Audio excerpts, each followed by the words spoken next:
How's it going, people? Welcome back to the channel and welcome back to AFTV Live. Hope everyone is all good and all well. Remember, do check out FANZONE. Yesterday was me on my own. I do want some feedback. If you want it to be one-on-one, it'll be one-on-one every Monday, 5 o'clock. If you want a guest on the show, then let me know. It's better off with a guest because it's all about you guys and girls at home. Your opinion matters. So yeah, make sure you check that show out as well, people.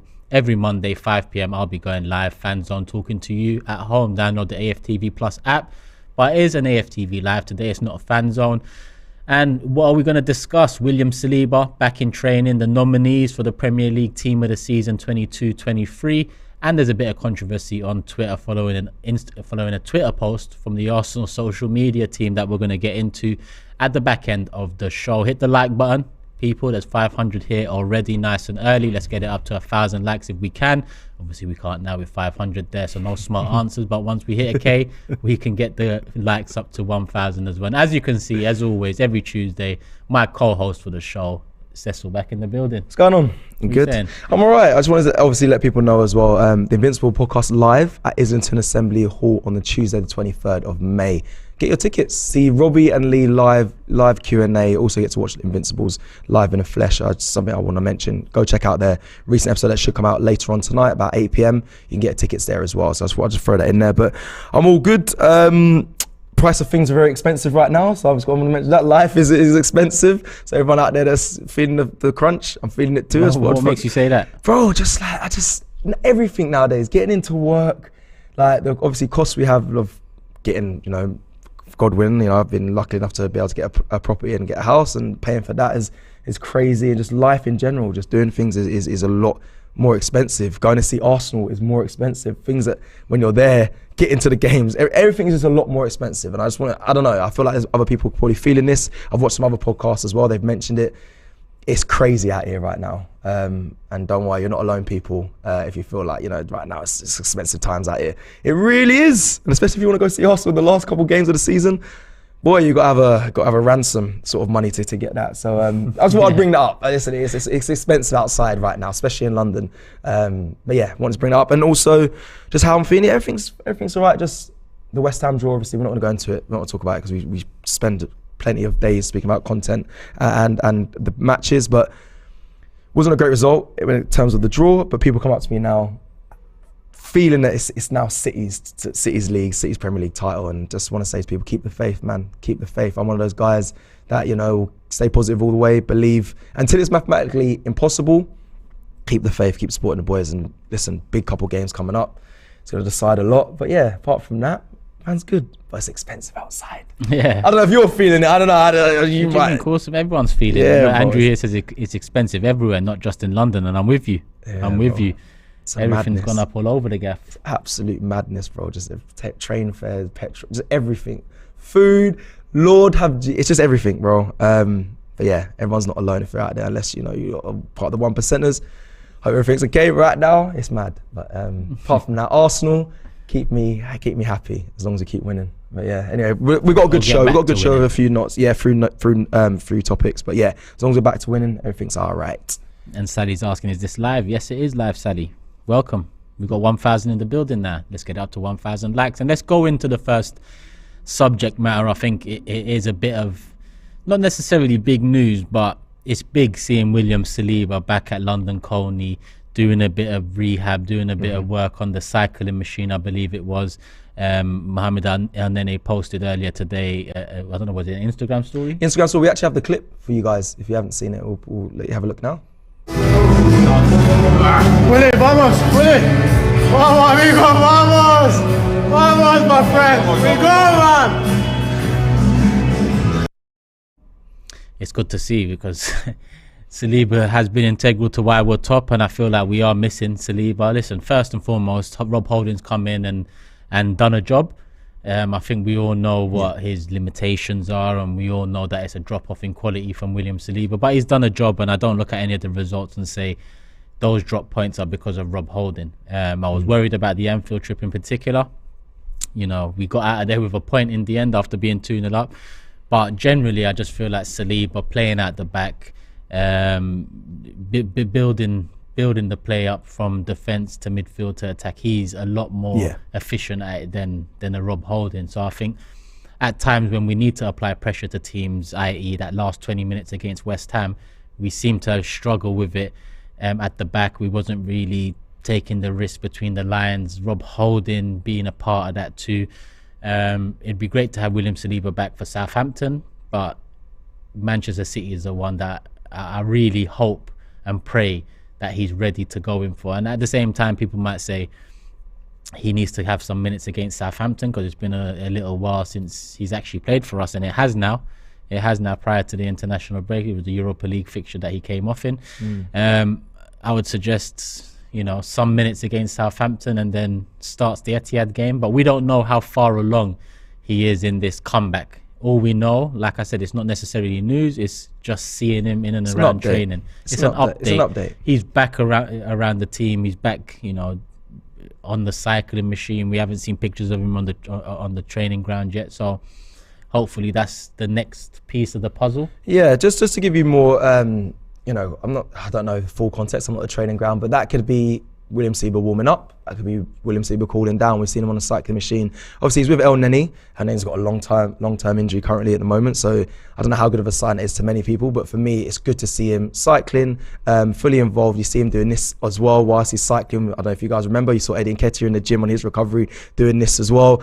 Seems like it's a similar thing for players trying to get back to full fitness, but a lot of people are doubting him returning in time for City. Obviously, there's no truth to say that he is going to be back for City just from that video, but it is good to see that he's doing some movement work on the bike there, and hopefully he will be back in time for Man City. There's some words he said that he's going to try and be back, whether he's fully fit or not, in contention for the last running of the title charge. So hopefully he does, and I'm glad that even if he's not fully fit, and I'm going to ask you this, I've asked you this many times before and you've always said the same answer, so I'm assuming it's not going to change.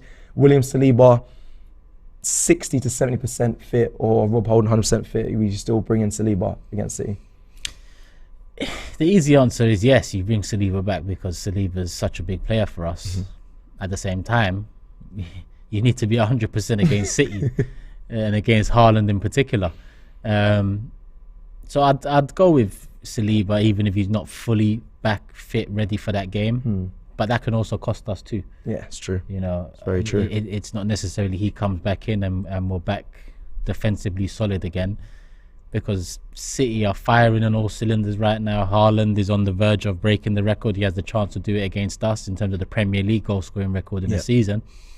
So I'm sure, as much as City will be looking for the 3 points, Haaland will be looking for a goal or two to mark that record against the title challenges of this season for him. 100%. And listen, this is we just mentioned there, Rob Holding's come in. I think he's done a good job. I don't disagree with you there. I think he's done what he's there to do at Arsenal Football Club. And this is not me just shooing him away. But if Saliba is fit, I agree. Even if he's 80% fit, I think you put him in. You do put him in.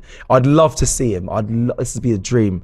Maybe way too soon. 5-10 minutes at the end of the Southampton game, come on, just to get a little bit of a run out, so he's kind of part ready for City. I mean, it might be too soon. I've seen some tabloids saying he won't be back in time for that, but that would be the dream. But like I read today, he's looking like he wants to fight in this title charge and be part of it. Hopefully in time for City towards the end as well. He said it doesn't matter if he's not fully fit. So hopefully he is available. William Saliba is a big part of it. I think you're right going forward as well. He has more confidence in pushing the ball forward more than Rob Holding, because he's a regular fitness Arsenal side. He understands how Mikel Arteta wants to play. He's very good at playing out the back. I also think he's less rash. I can remember William Saliba diving in once in the penalty and giving away a penalty. Rob Holding, even though might be dubious at Liverpool, it was a penalty in the end. He's done it in the little time that he's been in. But that's no qualms to Rob Holding. It's not his fault why we've drawn games or been a fault to any of the results. I think Rob Holding's done a great job. But if William Saliba's fit, bring him back in. He's key to Arsenal's play. And just on that note as well, I'm going to say it, Zinchenko as well. I think you're very key to this Arsenal side. It's very important you get back fit as well as quick as possible. Against West Ham, I love Kieran Tierney. A lot of fans were screaming out for him. They wanted to see him. He had his time. But offensively, he is a big loss, Zinchenko out the side. He really is. And I never thought I'd think that. I thought Kieran Tierney tried to do that role a lot against West Ham. but Zinchenko offers a lot more in that position. So he's a hopefully lot he's more back in comfortable time. with it, Zinchenko. 100%. That's the difference. Aston Mack in the building says Saliba wins the ball, Rob Holding defends the space. Small but a big difference. When a ball goes over the top, Saliba can win it and transition. How we handle balls over the top, for example. That is a that is a good. It's the smaller things that we've missed. Well, I say smaller things. They're big things when you're looking at how important Saliba's been, not only to the back line but to Arsenal moving forward too. But you are right, Aston. I completely agree. And I'm seeing quite a few bottle emojis from a Liverpool fan, and I don't understand that. Well, a quadruple last year, innit? That's what I was supposed to get. Forget that. A man said don't slip and slipped. A man said don't slip and slipped. What is this? And we've got a Liverpool fan in the comments now throwing 2-0 bottle emojis in there. 2-0 up back-to-back So games Marcel, and I choked. want to ask you, did you bottle it every time City have won the league over the last 4 out of 5 seasons? Did you Facts. bottle it? Did you bottle it this year after you spent big on Diaz, spent big on Nunes, and then you're where are they 8th? I don't even know. I don't even know. Let me And I check. ain't even got no beef with Liverpool, but if Yeah, we've no, got, why? if we've Are got they a eighth? Liverpool fan here Eighth. coming with bottle emojis, I think Eighth. a mirror might be necessary. Marcel, have a look in the mirror. Remind yourself of these moments because you've got 1 Premier League title, same as Leicester, same as Blackburn. Enjoy, but don't slip because you're slipping right now, just like Stevie G. But we move. And Zinchenko, you mentioned Zinchenko. Zinchenko needs Man, to just cut the show to get. I love it. I love what he does. I love when you do that. You know? Opposition. But I don't they're care. cheeky in the comments. I know. I've been getting it all week, and I don't know how. From other fans, Man City, the only fans that can really talk right now to us. I'll be honest. Everyone else, allow it, honestly, because you got nothing. You got no leg to stand on. Slipping, quadruple last year, coming out of Carabao Cup and FA Cup. Allow it, man. Anyway. Yeah, allow it is the overall feeling of those sort of comments. But yeah, we move. Zinchenko. Yeah, to be honest, I actually thought that he was out the last game and it was important as well. Yeah, he was important. When you look, we couldn't really get a hold in midfield. We didn't have control. We was missing Zinni for sure. Big time. And there isn't much news on his recovery. No, there's not a scarring. There wasn't much news on how long he'd be out for. I'm hoping that it's a case of minor issue. Don't want to risk him because we've got bigger games coming up, and it's hard saying that when we've just dropped points in that game because every game is as big as each other right now.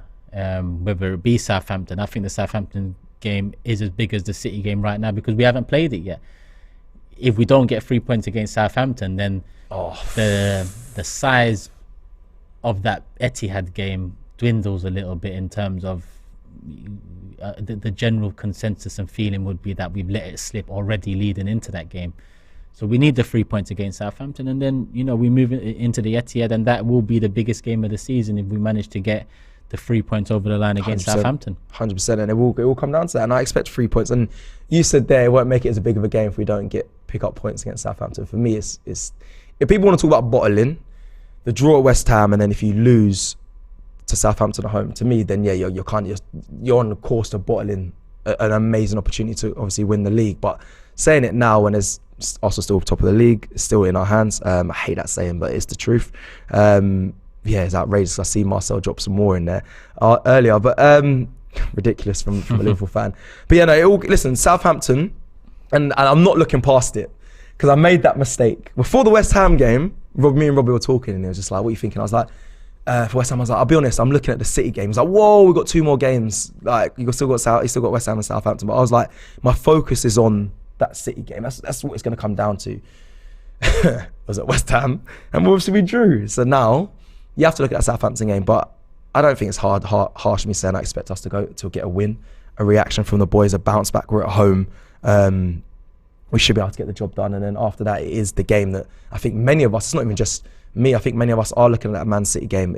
For a fan, I think we're allowed to. The players obviously shouldn't be looking that far ahead, but I feel like that is where the eyes go. And if we get the 3 points, Southampton, and I want to see a big reaction. I don't want to see a 2-0. And someone will say that's a good result. I need to see a lesson learned from the past 2 draws that we've got from Arsenal Football Club. I want to see a Bruckage. I need to see a good 5 goals, 5-1, 5-0.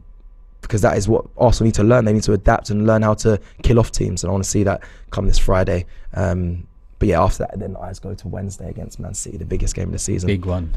No Fox Given says Holding doesn't make fail comp worthy mistakes, much more subtle. But chin up Gunners, we haven't got this far just to slip at the last hurdle. Much more subtle. Come on, you Gunners. I get what he's saying. But the thing is, he has had fail comp worthy mistakes previously. I look at that Tottenham one, for example. I guess you can't make a comp out of it, but it was very silly to get embroiled in such a battle so early on, away from home, in a game that meant so much to us, because in the end it cost us. And yeah, just quickly, listen, I know we've got a whole show to go through. Marcel, you never walk alone, comes back with a comment. Y'all don't win it this year, you ain't winning it again. Top of the league all season, you crumbling. Apple crumbles settings. This whole mindset of it, if Arsenal don't win it this year, it's never going to happen. It's starting to piss me off, I'll be honest. Because we have a young team that's building, right? We have owners that are clearly, and Turkish may disagree, are clearly starting to back Arsenal Football Club and getting the signings that, you know, they're spending money, right? That's another thing. We have a young manager. We're playing the best football in the Premier League this season. So I don't get it if we don't do it this season, then we're never going to do it. I think, one, you can't predict that. So shut up. Secondly, I've seen Man United when they spent all that money, bought on all these big players, and everyone's like, this is it. They're going to challenge and win the league this season. They had the worst season they've ever had. So you can't then predict that next season we're just going to fail and completely collapse. Please stop with this. And because you're saying something that you don't know what's going to happen. So allow it. Thank you very much. Pass it on. Another super chat. Aston Max says, big up to you both and shout out to all the Arsenal fans going to Chicago this weekend for Gooner Palooza. See you all when you get to the States. See you there, my bro. Enjoy everyone that's headed over to Chicago for that event. And yeah, enjoy everyone that goes to the pre-season tour. Looking likely that it's going to take part majority in the US. Obviously, we've got one game announced already against the MLS All-Stars, I believe, in Washington, D.C. Yeah, that's MLS All-Stars, yeah, in Washington, D.C. on July 18th, Wednesday. I believe it should be the first of, no one knows for sure, but it should be the first of the preseason games, I'm hoping. Yeah, I can't say too much on it, but should be in America, hopefully, fingers crossed, this year, because I'm over in America. It would be nice to just be able to bounce over and join you guys. I know we're going to be over there. Yeah, one question to end the Saliba chat off. If he doesn't play against Southampton, if he doesn't get any minutes, do you start him against City? No, I like what you're doing now. Yeah, taking some of the, the 60. All right, I like that. My answer is yes. I think if Saliba's available, you start him. And again, I've just spoke about earlier. It's no disrespect to Rob Holding, but it's not like Saliba's a completely new signing. He knows this Arsenal side. He knows the way Mikel Arteta likes to play. The only thing holding back Saliba in starting against City, obviously one, the injury, but two is I don't know if he has enough time to prep for the City game with the team and the way Mikel Arteta wants to play. I feel like, speculation, have no one inside, that he might try something different against City. Maybe that's probably, some people may see that as a negative. You just go with how you've been playing all season. Or you might try something different. That is the only thing. If you want to try something different, Saliba hasn't had enough time to be embedded in the first team squad to then understand how Mikel Arteta might want to change. That's the only thing I think holding him back. Or Mikel Arteta goes with his usual game plan for every game, and if Saliba's fit, you start him. Yeah, that's my thoughts. Couple comments on it. Red Eye Guna says yes. Caleb says nah. E-Man says yes, start him, but Caleb says no match fitness being the reason why he wouldn't. And a few more yeses as well. What would you do? You starting him, innit? I know you can't. Whoa, why are you pondering? No, I mean, but it's a mad one, because obviously you start him and he's not ready for it, lacks match fitness. He can also get exposed. He can also be caught out. As much as Saliba is the better defender, it is a big decision to be made.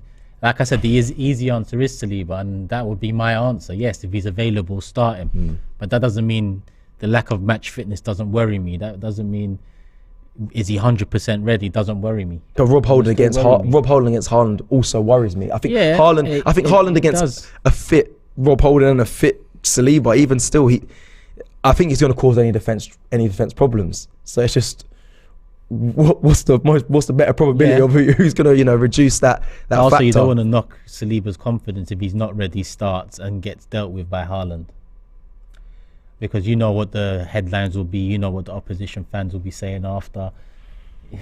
I hear that, but as a player, that can also damage a player's confidence. But then morale. another way to look at it is a player can think, do you know what? I'm not 100% fit, and depends how he gets dealt with.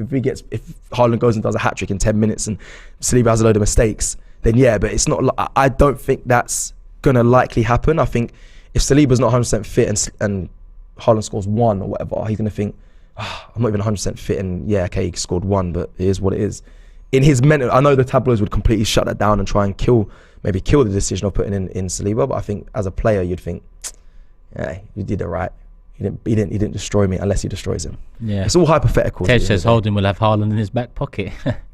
let's not get. Listen, I let's not admire forget the confidence, but no, but let's not forget. You need a big pocket for Haaland. That's for sure. I'll give Holding some credit. I know it wasn't long, and I always go back to this. In the cup game, Rob Holding and Haaland, they had a good battle. I don't think he done well in that game. I think he done all right. Oh, he got a yellow card early and got subbed at half time. But does that sound like all right to you? No, but Haaland didn't do too much. But I understand what Holding was doing against Haaland. Then he wanted to get physical. He wanted to get. Yeah, that's never the right idea. He wanted to not give him many gaps, but he got a yellow card and he got subbed at half time because in all likelihood, he probably would have got a second yellow in that second half if he carried on with that same attitude towards defending Haaland.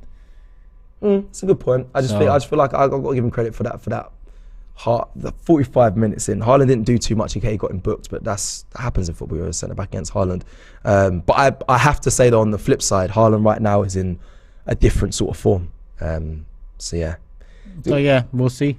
I know we are actually kind of we're skipping past Southampton reads this conversation. Not really. We're talking about the bigger game, which is the Etihad the Man City one. That doesn't mean that Southampton is not a big game. It's our next game. Every game's a big game now. Okay, so just there is one. We should be able to make do without Saliba against Southampton. If he was in the manager chair against City, sorry, Southampton, I'm not looking past you. I just have to talk about it quickly. Do you change up to stop City's threats? Or do you stick to how you play, as how Arsenal been playing out the back, consistent, doing what they need to do, potent an attack with Saka, Martinelli, Jesus? Or do you say, let's look at putting out the fires of double up on Haaland, maybe throwing a defensive midfielder to screen him, stop a Kevin De Bruyne getting on the ball? Or do you play the way we've been playing? No, you set up to stop Man City. That's for sure. This is our first season challenging, Cecil. Let's not get ahead of ourselves. Bro. Let's not get ahead of ourselves. This is not me getting ahead. This is a fair question to say, do you look at the team you're playing against and worry about them more than playing the way you've been playing that's been working? City have been one of the best sides for years now. Okay. It would be naive of us to go in the first season where we are showing an actual title challenging side that's, on the cusp of great things potentially. You have to, especially away from home against City, you have to look at what their threats are and you have to take them into account. Against Liverpool, I get it, because Liverpool have been on poor form all season. It's been a complete drop-off. But we didn't change our way of playing. But that's why I get it, because they've been poor all season generally. This is a good argument. They were poor leading up to that game. So with that one, there was more confidence in play our way, we'll get the job done. I don't think you can say play our way, we'll get the job done against City. Far from it. It's a good conversation to have, in my personal opinion, because you're right, Liverpool, we didn't change and we gave them problems. I think City will give you chances if we play the way we usually play. I think trying to focus it's hard, because when they came to us at the Emirates, I don't believe we changed the way we played. We got caught out through the Tomiyasu pass back and Kevin De Bruyne's first time shot, and I think that changed the game plan. But I don't think we went to stop the threats. I think we went to play our way, which was bold. Yep. And we was 1-1 for about 70 minutes, but in the end, it overcame. Yeah, it's a tough one. It is actually a tough one, and because we just must not lose. That's why I'm very intrigued to see if Arteta will look to just stop City or continue to play in the way he wants to play. Now I know a lot of comments are coming in on this topic. We'll read through some. I know there's some super chats there as well. I don't know if you want to. Abdullah says, last season's run-in, we predicted wins versus Palace, Saints and Burnley, so we can drop against Chelsea and United. The opposite happened. 8 games left for City. That's 20% of the league. Still room for surprises. I agree with that. I think there's time. There's still time. It's the Premier League, and people are going to drop points. Don't give up. Well, the first surprise has come from us, though, dropping points against West Ham. Yeah, but there could be plenty more. There can be plenty more. But from the other side as well, not just from us. I know you. we're hoping for that. But Yeah. right now, all we do know is the first surprise of the title running has come from us dropping points against West Well, Ham. I disagree. And the first surprise was when they drew to Nottingham Forest and we Bro, went back when was above that, them. bro? That was a while ago, but that was Exactly. the That's not first. that- that wasn't the title running. It kept us back on top, and you know, it held our position there. All right, okay, carry on. And he also goes on to say, we can draw the next game and win versus City and go 8 points clear. Too soon to panic. City go away to Everton between the Madrid games, away to Brighton and away to Brentford. Yeah, still difficult games on paper for City, We have but they Newcastle, are much better equipped in these challenges than we are, considering this is the first season we're back up there. So yeah, we'll see how it goes. Listen, there's a lot of football to be played, and we'll be here to cover it regardless, win, lose or draw. Let's keep it moving. Super chat's done. William Saliba done. Spotted back at London Colney. Social media post from El Nene. But we move on to the nominees for the team of the season now. The 2022-23 Premier League team of the season. The nominees have come out. They were released yesterday. Voting deadline is on Thursday, the 20th of April. And I believe the players are voting for this. Oh, I didn't know. Oh, yeah, okay. I believe the players are voting for this, if I'm not mistaken. I vote now. It says,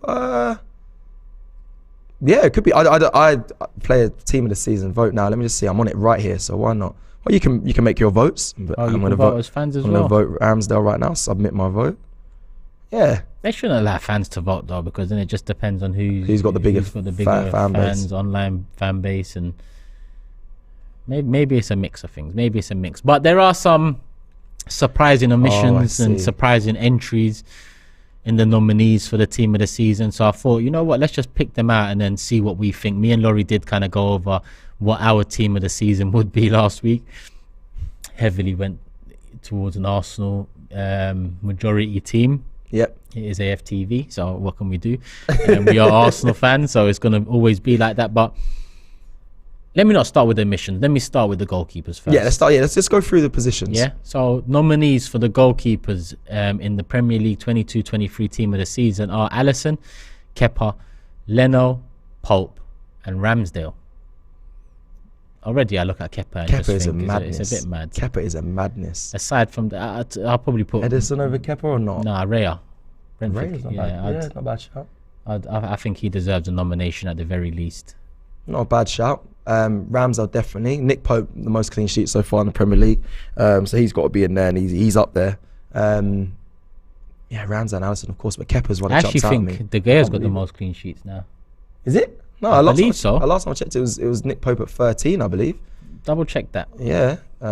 Saeed was saying something on Big Six, and I'm sure I read something that De Gea's now got the most clean sheets, but maybe I'm wrong. Maybe I'm wrong. Maybe I'm wrong. No, it could happen. Cecil's having a quick check. Let's see. De Gea's just put. Yeah, okay, I checked last week. To be fair, by 40. Okay, so Nick Pope. Yeah, he has. Look, by someone one said more. De Gea, you mad? De Gea's got the most clean sheets this season, so 40 and I'm not mad. No, I wish I was mad because that Nick Pope- doesn't make sense to Yeah, me. either. it was Nick. Sorry, I did check. It was last week, to be fair. Nick Pope's on 13. De Gea's on 14. So yeah, that must have just changed. Yeah, because It they would've just got the changed. clean sheet on the weekend. Would have just changed, but yeah, and yeah, because it was between Nick Pope and Ramsdale. But right, De Gea, I didn't realize how close he was. Alisson in fourth position with 11, and then Martinez. Martinez is another good shout. I think they've got over Kepa. I think they've got the right names in there because I'd say No, it's Kepa. Ramsdale and Pope. Yeah, but Kepa shouldn't be in there. No, Kepa shouldn't be in there, but I mean in terms of who the position should go to, it would be out of Ramsdale and Pope. Yeah, I for agree. me. I agree with that. I agree. With So that. at least I agree those with two are in there, and there's no madness going on. that. Yeah. Even though putting Kepa in there is a madness, but we'll digress from that. We'll digress. Moving into Next one. defenders. All right, so the defenders have all been put into one, whether it's centre backs, whether it's full backs, they're all here. Botman, Gabriel, Martinez, me, Romero, Diaz, Saliba, Shaw, Silva, Trippier, and Zinchenko. And straight away, Am I being biased? No Ben White. Ben White. Yeah, I was gonna say, am I being? Are we being biased there? I can't believe there's no Ben White. I actually can't believe there's no Ben White. Has Shaw been that good? Listen, United fans will have to tell me, but has Shaw been that good this season? I'm sure he started all right, but Bro, has he been that good? okay? Sure, he's been not consistent enough, but I think he has been good. I don't know whether it's good enough to be warranted with a nomination for Team of the Season. Romero, that's bamboozled me. I think the defender's all right. I think they're quite spot on. Apart from Ben White not being in there, but some people will say that's my bias. But apart from Ben White, I don't know. I think that's a good list for defenders nominees. I'll be honest, Botman's been superb. I mean, United fans can't stop talking to me about Lisandro Martinez. Ben Mee's been good. Even Romero. And some Spurs aren't been doing great. But out of everyone, a lot of Spurs fans that I hear from, is not there. Yes, you reminded Ake's not there. Ake's a very good shout. He's been very good for City this season. It's a good shout. He's been out. Has he been starting recently? I know. Recently, I don't know if he's been starting, but he has. But when he played against us, he's been solid. He started enough games to be warranted with a nomination. I think defender nominees there. I think they're fair. I think they're fair though. There is the Ben White thing. I think White and Ake have to be in there. I don't think it's fair without them two in there. Who'd you take out? Romero and me? Shaw, Silva, one of them. Shaw is a great shout. No, Ben Mee does. I think Ben Mee. You can't take out Thiago Silva. Why not? I know he's been good. He has been good. I know Chelsea haven't been good, but he's been very good. Most Chelsea fans will tell you as well. I've watched them as well. They'll say he's been their best player throughout. So I think that'd be harsh. But yeah, sure, I agree. Can come out. So if we're gonna make a back four from the names that are here, because the back four me and Laurie did, I included Benjamin White and Ake. Did you? Yeah. I'm pretty sure I included both. Okay. I think fair. I'm pretty sure I included both off the top of my head, but yeah. So obviously those two are not even nominations. So who would be the back four for you out of the names mentioned? I'm just gonna put my Arsenal bias hat on. It's poor of me because I'll just do Saliba, Gabriel, Zinchenko, and Trippier. But that's okay. Let me be serious now. Ruben Diaz could have a shout. He could have a shout. Ruben Diaz. Maybe Gabriel. Only because Saliba's out. Yeah, Ruben Diaz, maybe Gabriel, Zinchenko, and Trippier for me. Ruben Diaz, Gabriel, Zinchenko, and Trippier. So you got 3 centre back there, yeah? No, Zinchenko, Trippier. No, two.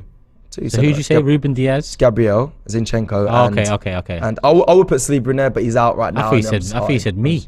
No. Oh, okay. No. I must be hearing things. Trying to get me out of here, blood. Trying to kill me. I'm going. Who are you going?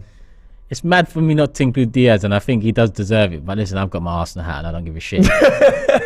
Gabriel and Saliba for a little bit. But listen, if it's Gabriel and Diaz, completely understandable. Yeah. I just like Saliba a hell of a lot. So young, comes into the league, hits the ground running. Yeah, top of the Premier League right now. Starts pretty Arsenal. much every game. Obviously, a little injury has cost him in the last few, but more often than not, he's been solid. So I'd probably go Gabriel, Saliba, but Gabriel Diaz is a shout as well. Then Zinchenko and Trippier. I think that goes without saying from the fullback options here, which are scarce. It's only Trippier, Zinchenko, and Shaw. Yeah. I don't know who formulated this list, but maybe they have to take a look at themselves like that Marcel "You'll Never Walk Alone" guy in the comments. They might need a few mirrors going round. I don't know if there's a mirror shortage in the world right now, but people are doing and saying a mad thing. So the team of the season selector guy needs to have the same mirror as Marcel. Big up Marcel, you get a lot of airtime in this live, my G. But yeah, take a look at yourself. Anyway, let's go into the midfield. Let's see who we got here. And but this thing already starts off mad. This one's wild. Bentancur, Guimaraes, what is going on? Casemiro, De Bruyne, Højbjerg, McAllister, Maddison, Solimarch, Matoma, Odegaard, Pelina, and Rodri. Again, my Arsenal hat might be on. But listen, Bentancur was good for Spurs when he was available. No, he was good this season for Spurs. But big injury, hasn't played in a long time. Not sure how he's there. Højbjerg started well as well. Even Spurs fans have had enough of him. Yeah, now they have. But he started well this season. But now you can't. There's no argument for these. Why these two are in here is outrageous, in my opinion. My personal opinion. I don't know what they're doing there.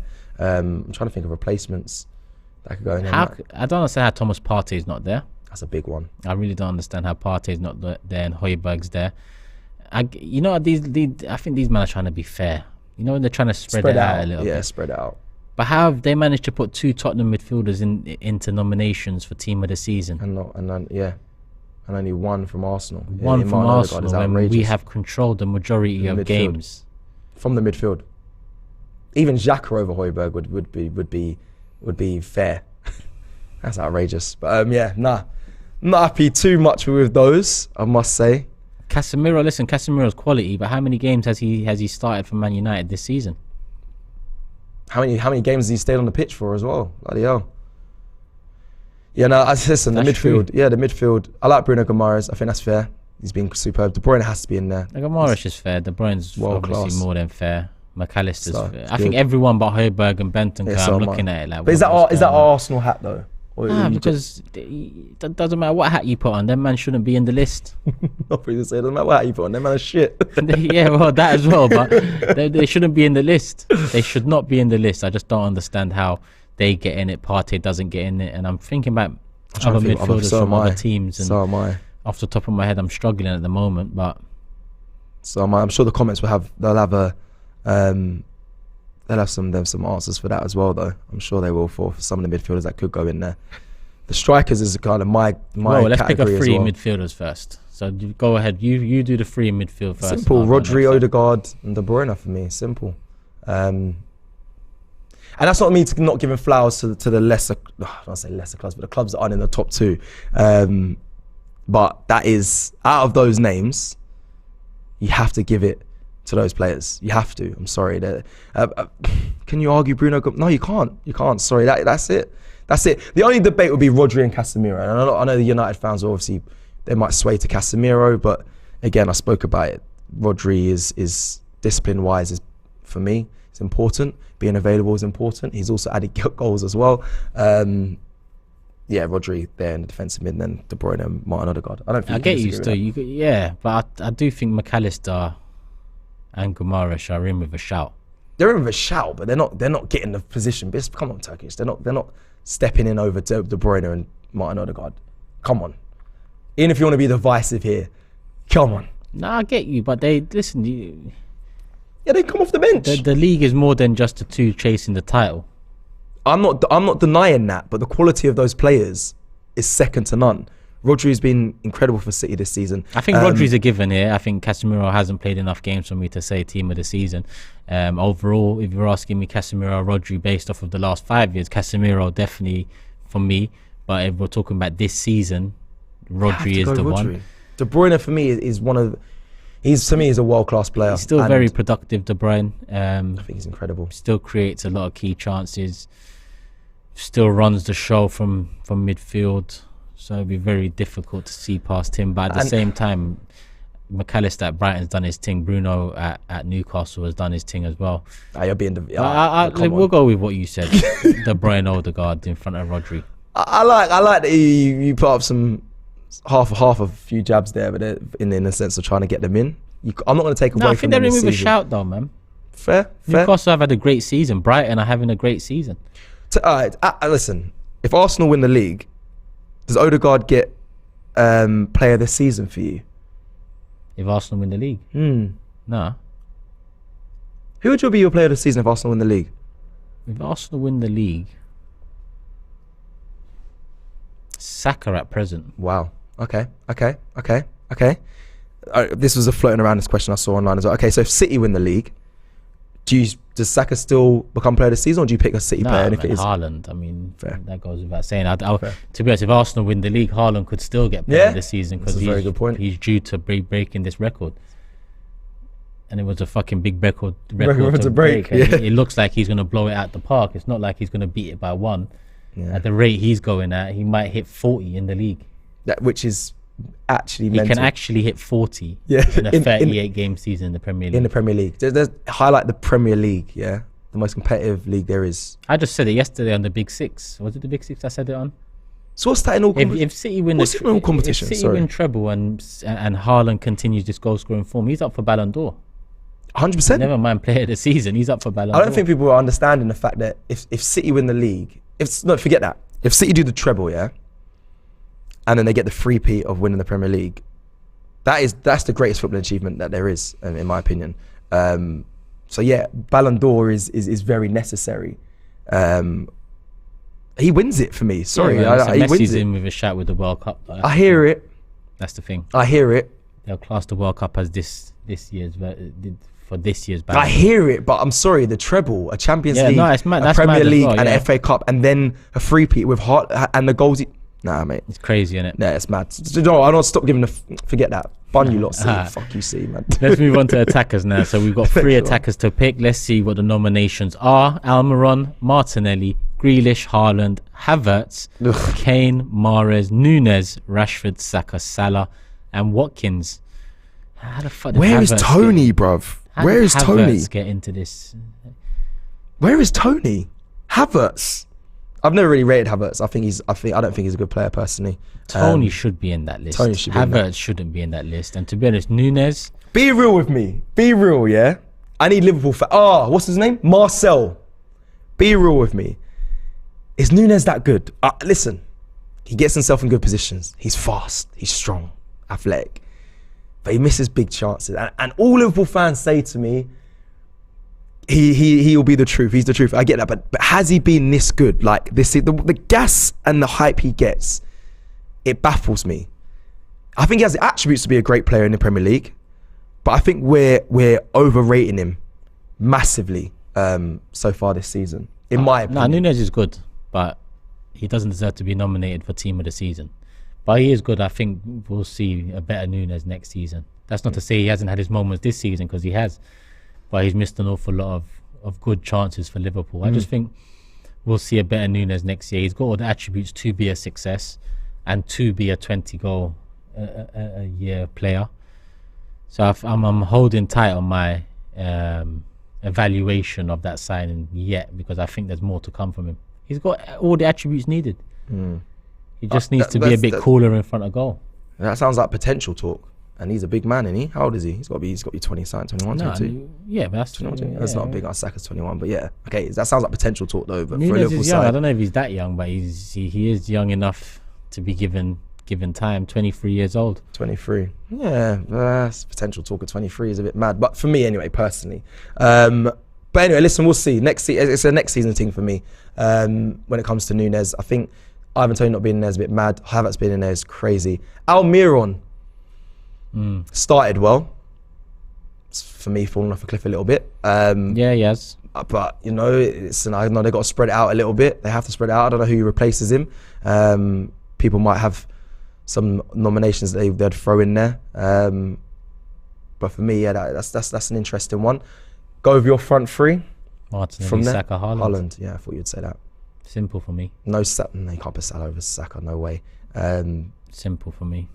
You can't put Rashford. You can't say over Martinelli. Martinelli's been tremendous, especially off the back of the World Cup. So yeah, Martinelli, Haaland, and Saka. There's no arguments there. I have to give a shout out to Ollie Watkins. Hold tight, my G. Big up, brother. You're in great form, tremendous form. Keep doing the thing. Big him up. Very good player. I think he deserves to be in the nominations there as well. Salah's still quality, even though he's not having a good season by his standards. Quality player. Rashford as well. Hit tremendous form. Has gone a bit quiet recently, but still a very informed striker or left winger on here, as many can see. Harry Kane. I'm not going to talk about you. Havertz shouldn't be there. Riyad Mahrez. Riyad Mahrez is an interesting one. A very good player. World-class quality as well, in my opinion. I think he's very good. But I don't know how consistent he's been, but I don't know how much. I don't know if he's a regular starter in this Man City side. I don't know how Pep likes to swap players in and out. But when he does play, he's always been superb. So I get that. Grealish has been, I think, one of the most informed players since the World Cup as well, of recent. So I understand him being there. Haaland, don't need to speak about. Gabriel Martinelli, of course. We spoke about Almiron. So strikers is not a bad list, but I don't know how Ivan Toney's not in it, in my opinion. 100%. Tony's one of the biggest misses out of these lists. But he doesn't get the credit he deserves anyway. Mitrovic might be a shout. Maybe no, he's fallen off. Nah. But then you look if Havertz is there, for God's sake. Anyone can get in. Hey, put me in. Hey, FIFA. I scored some good goals. I'm in 2 cup finals. Put me in, please. I beg. Super chat from Trey saying, "Come on, fam. Is this Man City fan TV or Arsenal fan TV? There's way too many unbiased decisions going on here. Any Arsenal nominated player, you have to put him in the team of the season. No debate. But who have we left out? Yeah, no, we spoke Martinelli, about Saka, we've just said them. We said Odegaard in the midfield. Yeah, I said Saliba, Gabriel. Yeah, I said, yeah. You said Saliba. You said Gabriel Diaz. Yeah. And we said Ramsdale. I'd probably change that. I probably would go Gabriel go. No, I wouldn't. No, I'm gonna stick with it. But Hey, Trey, what are you listening to, my guy? If I'm arguing with a City picked every fan, I would Arsenal say player there was to pick. the centre back pairing. Don't know what's going on here, but we move. That is the team of the season nominations, people. They did come out in the last 24 hours, and the deadline for that is Thursday, the 20th of April. So there's not long left for whoever needs to vote for it. Vote for it. I thought it was just players, but Cecil said apparently the fans can vote. Yeah, as well. I was just on there. I mean, He was you just can on his build website. you can build it. You can build your own little. Maybe that's for fun. I'm not too sure. Yeah, you can let's have a look. Boom, boom, build it in here, and then just submit your vote. Which So you can submit votes. is mine's going to be what I all just hell said. will break loose then, because Yeah, you're right though. It's just going to be the biggest fan. It's like it should be more a professional thing rather than a fan thing, because all the fans are going to vote for their own players, and this is literally what I'm doing now, yeah. which I don't think's fair. Well, I mean, if you're an Arsenal fan voting Arsenal players in, I think they're justified. But if you're a Chelsea fan trying to vote Havertz in, then You're deluded. I don't know what's going on. You need to take a real look at yourself. Sorry, people. I'm literally on the FIFA 23. Yeah, I'm having way too much fun. Submit my vote. There we go. You can submit a vote. Head over. You can do that yourself. All right, listen, we've got 2.5k in the building. I don't believe we've hit 1,000 likes yet. So if we can hit 1,000 likes, please let's make that happen now, people. Hit the like button. You don't have to leave the screen. Cess, what are you saying? Yeah, 479 likes currently on here. Come on, let's get it up, people. Before the end, we're coming towards the end. We're kind of wrapping up with some of the last bits of news. Just quickly, for the referee for the City game, you may have seen online already, it's been announced. Michael Oliver, not a bad ref, not too angry about that. But in the VAR office is David Coote. If you guys don't know who David Coote is, he's the one that refereed the game against West Ham, who, in my opinion, had a bad game. David Coote. Actually, there's a lot of games he's refereed and had a bad refereeing fixture. So I don't love David Coote being in the VAR office, but at least he's not on the pitch. But you know, VAR can always be a big hindrance to games as it is, as long as it's not Anthony Taylor. I'm sure that's the one that we had. Anthony Taylor for Liverpool. Is that who we had for Liverpool? They're all dead. Trust me. Colt, whoever you said there. David Coote, David Colt, Anthony Taylor, Michael Oliver might be alright. Yeah, they're all dead. They're all dead. Listen, I just need that City game to be as fair Tierney. as possible. Another Paul Tierney is another. Yeah, he's that's it. I think it was Paul Tierney actually for the Liverpool one. Awful. Anyway, and then also I do want to mention obviously that it's been going round. You saw Arsenal post a video saying making memories regarding the players coming in and signing a shirt for a young mascot. The father was there holding the shirt. You may have seen it online. It's caused a lot of controversy. Obviously, it ended up in the media. Yeah, there's a lot of angles to it. I must say, I would expect the players to at least maybe acknowledge the girl. But I understand they had headphones in. They're in the zone. It's just before they go into the change rooms and have their team talk, and they got to prep. They probably come in from off the team bus and had been barraged by fans, which we haven't seen. They might have been doing some moments with them there and whatnot. I just want to get into the change room, but I feel like you should at least smile and acknowledge the girl. The girl seemed like she wanted to see a player look at her in some sense. But going forward, there's more context to this. There was a video of them in the tunnel where Martin Odegaard and the Arsenal players acknowledge the West Ham mascots and give them high fives, and then Martin Odegaard goes over to speak to the girl. There's a photo online of them walking out together hand in hand as well. And the father, Jay Murray, on Twitter did say, "My daughter had a lovely time as a mascot for Arsenal. There was only a small window to meet the players and she enjoyed it very much. Odegaard is her favourite player, so holding his hand onto the pitch was very special." That was from the dad. That was from the dad on Twitter, yeah, correct. That's correct. He's posted a tweet on there, and that is online as well for you guys. Every time I go on Twitter, I realise why I don't go on Twitter. Same. Every single time I open the app, I just think, there's always at least one, more often than not multiple There's like examples. 6-7 reasons why. But how did this clip get blown so out of proportion to the point where it made the press today? The press and the newspapers are talking about it, for fuck's sake. Channels are talking about it. We're talking about it, so we're adding to it, I suppose. But it is something that's popped up. Yeah, but we're not talking about that itself. We're talking about the reaction to it and the complete nonsense that's a lot of people are talking on, surprise, surprise, Twitter, because that seems to be the hub of nonsense in terms of social media. Come on. What some of the comments I've seen quote tweeting that video and underneath that video, it just sensitive. It's sensitive social media. It is what it is, and I do want people to remember that. Look, I understand, have a bit of acknowledgement, but the reaction is I think how far it's gone is crazy. Obviously, last week Arsenal paid their respects to Liverpool, and they're very just. You heard Jurgen Klopp speak about how classy the club is and respectful they are. So yeah, I just think this it was bad. It was a bad clip, I think, in my opinion, for the club to put out. But just get the full context as well before it goes crazy. Because, like I said, in the end, you know, we did see them interact with the girl, and you know, Martin Odegaard was very, I believe, very respectful and very genuine. Guna said it only blew up because the celeb presenter Nick Knowles tweeted about it, saying you should apologise. I believe he said to the girl or something. But yeah, who's Nick Knowles? He's a presenter. He's a TV presenter, quite a known presenter. TV? What TV? He's doing his Googles. Let me search this guy. But yeah, it was actually his comment that I think pushed it a bit more. This verified guy here. Yeah, Nick Knowles. Remember, he does I don't know what show that is. There, he does some garden show. That's it. Yeah. Isn't it? Yeah, I think so. Barg isn't. I don't even know what it is. It's not. It's not my TV I watch. Something. It's not TV I watch personally. Where is it? What did he say? This guy. I'll get it right here. I suggest Arsenal, you get her and her family back and give your players another go at being decent human beings. Admittedly, they'd have to be coached into it, but it might be something that sticks with some.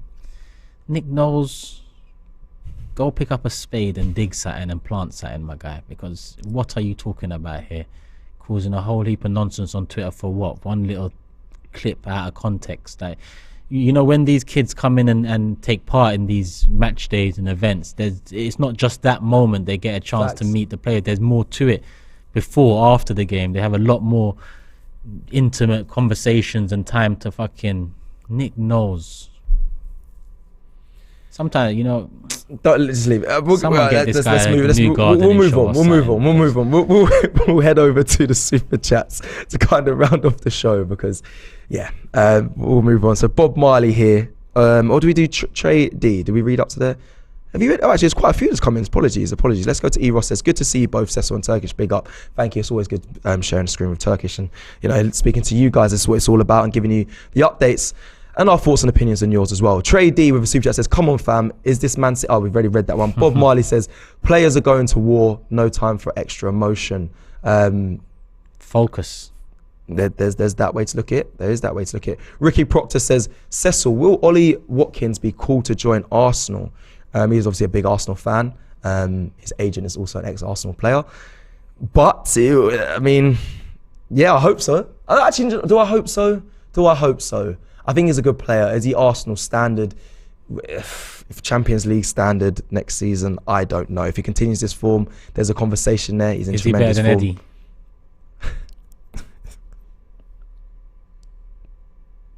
What's wrong? Why can't you answer the question, my bro? What's wrong with you, man? Yes, at this moment in time, he is. Yeah, he is. I like Ollie Watkins. So at this moment in time, like there's going to be a moment in time, he's not. But yeah, no, I would like to see Ollie Watkins. I did actually want to see Ollie Watkins at Arsenal previously, but I don't know where this team's going. They could be in higher heights that might be above his level. I think he deserves a big move though, come the summer. And like I said, he's an Arsenal fan. He would give his all to Arsenal. It would be nice to see him here one day, but let's see. I'm not the guy bringing in the players, unfortunately, sadly enough. I think priority right now is the midfield, and then maybe a cover for Saliba before we look at striker options. So yeah, all good. That's it for the super chats. Yeah, all good. And what time is it? A couple minutes to 6. We got super chat from Steve saying, Cecil, not you or Robbie, but I think a lot of AFTV members, i.e. Thai Turkish league judges, disrespected West Ham thinking they were going to be pushovers. Arrogance. I actually came in on that day and said I don't have a good feeling about this game, so I don't know where this arrogance came from, but yeah, a prediction is a prediction, my guy. I predicted we were going to win because we should have won, but I also was worried about the game because I know West Ham always pull off an upset or two every single season, and I can't recall any big upsets that West Ham or any big results that West Ham have got this season, contrary to form and all of this stuff. But yeah, we move people. Akai says quickly, Cecil, do you know who Didi is? Obviously, it's the rapper that's supposed to be a professional Premier League footballer. My guess is Reece Nelson. Yeah, it's Reece or Eddie, but it's not. That's not confirmed. That's just in my head. I believe it's Reece or Eddie. I've done some research, and that is who I think it might be. It could be anyone, but I'm leaning more towards Reece Nelson, but it could be Eddie. I know he likes music. He had some bars back in the day. So it's either, for me, it's either one of those two. I know Reese is a good vocalist as well. I said good vocalist. Did you know? Listen, you guys can check it out on the. I can promote this Colney Carpool with Frimmy. You know, they sing a few tunes there, and you know, big up Reese, big up Frimmy as well. But yeah, I thought it was Jacques or Holding, to be honest, but you're such a clown. I'm sticking to my guns. I'm sticking to my guns. It's Jacques or Holding. Do you know what? Jacques has turned around his story so well that, you know, he could do anything right now. It could be him. It could be him. Whoever it is, stick to football, please. Let man do other things alongside football. You know, my football. team. What happened to the last guy that started planting trees instead of focusing on football? Where is he now? I'm out. Yeah. I'm out. Yeah, Wrap the show up. Forget the rapping. Yeah. Just tie your boots up, get on that pitch and score some goals. And if we win the league, I hope you plant some trees, bro. Global warming is real, bro. My guy Hector's doing that. He's planting trees for the world, my guy. Don't worry about that. We've got oxygen forever. I'm out, bro. I'm gone. Listen, it is what it is, people. We're going to wrap it up here. Hope you've enjoyed the live. There's 2.4k in the building. Hit the like button if you haven't already. Let's get it up to 1,000 as we wrap it up. But like I said at the start, the topics of conversation, we discussed Saliba being seen at London Colney and Mohamed El Nene's Instagram social media post. We've talked about the team of the season nominees, and we've delved a little into the controversy around a simple tweet from Arsenal Football Club that Twitter has run wild with, and Nick knows too. We'll wrap it up, people. Love for the love. Hit the like button. Peace. We're out.